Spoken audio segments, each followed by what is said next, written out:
সবাইকে আসসালামু আলাইকুম। আজকের ভিডিওতে আমি আলোচনা করব গণপূর্ত বিভাগে মানে পিডব্লিউডিতে কিভাবে একজন নতুন ঠিকাদার হিসাবে আপনি কাজ শুরু করতে পারেন এবং সরকারি টেন্ডার ছাড়াও কিভাবে কাজ পাওয়া যায় এ বিষয় নিয়ে আলোচনা করব। তো যারা নতুন ঠিকাদার বা কাজ শুরু করতে আগ্রহী ভিডিওটি শেষ পর্যন্ত তারা দেখবেন। তো শুরুতে আপনাকে যা করতে হবে, পিডব্লিউডিতে ঠিকাদার হিসাবে রেজিস্ট্রেশন নেওয়া। আপনাকে প্রথমে হচ্ছে যে পিডব্লিউডিতে একটা লাইসেন্স করতে হবে। তো এর জন্য যা দরকার সেটা হচ্ছে যে আপনার ট্রেড লাইসেন্স নিতে হবে, টিন সার্টিফিকেট, ব্যাংক সলভেন্সি বা জাতীয় পরিচয়পত্র, এই বেসিক পেপারস দিয়ে আপনি একটা পিডব্লিউডিতে একটা লাইসেন্স করে নেবেন। ঠিক আছে? তো এরপর যেটা হচ্ছে আপনাকে করতে হবে সেটা হচ্ছে যে অফিস পরিচিতি এবং যোগাযোগ তৈরি।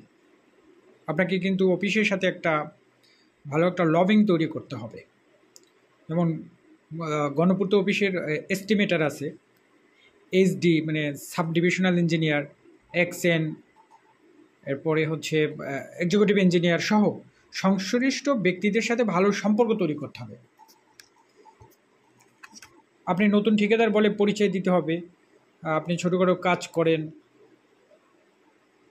এইসব করতে প্রস্তুত বা আগ্রহ আছে, এই জিনিসটা কিন্তু তাদের আপনাকে বুঝাইতে হবে।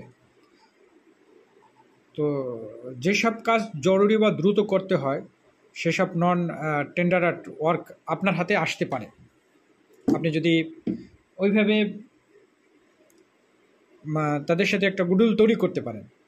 তো টেন্ডার ছাড়া কাজ পাওয়ার যেমন আরও কিছু কৌশল আছে, যেমন কিছু নির্দিষ্ট সীমার নিচে সরকারি কাজ টেন্ডার ছাড়াই দেওয়া যায়, যেমন রক্ষণাবেক্ষণের কাজ, জরুরি মেরামত, ছোটোখাটো কাঠামোগত উন্নয়ন। এগুলো সাধারণত প্রকৌশলী অনুমোদনী নির্ধারিত ঠিকাদারদের দিয়ে থাকে, কিন্তু তারা মানে দিতে পারে তারা, এবং এভাবে তারা দিচ্ছে অনেক। তো নিজের ক্ষমতা, সময়ে কাজ শেষ করার ক্ষমতা এবং অফিসে নিয়মিত যোগাযোগ, এই ওভারঅল সব কিছু কাজে লাগাই কিন্তু আপনাকে একটা এরকম একটা অবস্থান তৈরি করতে হবে। প্রথম দিকে আপনি লাভ না করেও ক্ষতি করেও কাজ নিতে পারেন, কারণ পরিচিত রেপুটেশন তৈরি করা একটা লক্ষ্য। কিন্তু যত বেশি কাজ করবেন তত বেশি সুযোগও পাবেন, ভবিষ্যতে বড় টেন্ডারে অংশগ্রহণ করতে পারবেন। তো নিজের কাজের কোয়ালিটি বজায় রাখুন, সে মানে তাহলে কিন্তু আপনি আগাই যেতে পারবেন। মানে অফিসে কিন্তু তারা ছোটোখাটো কাজ যদি দিয়েও থাকে বা তাদের সাথে একটা কোয়ালিটি মেনটেন করে চললে কিন্তু আপনি পরবর্তীতে ভালো বা বড় কাজ পাওয়ার আপনার অপরচুনিটি ভালো আসবে। তো আজকের ভিডিওতে আমি চেষ্টা করেছি নতুনদের জন্য একটি স্পষ্ট দিক নির্দেশনা দিতে। যদি আপনি গণপূর্ত বা অন্য কোনো সরকারি বিভাগে কাজ শুরু করতে চান তাহলে শুরু করতে পারেন। ভিডিওটি ভালো লাগলে লাইক দেবেন, শেয়ার করবেন।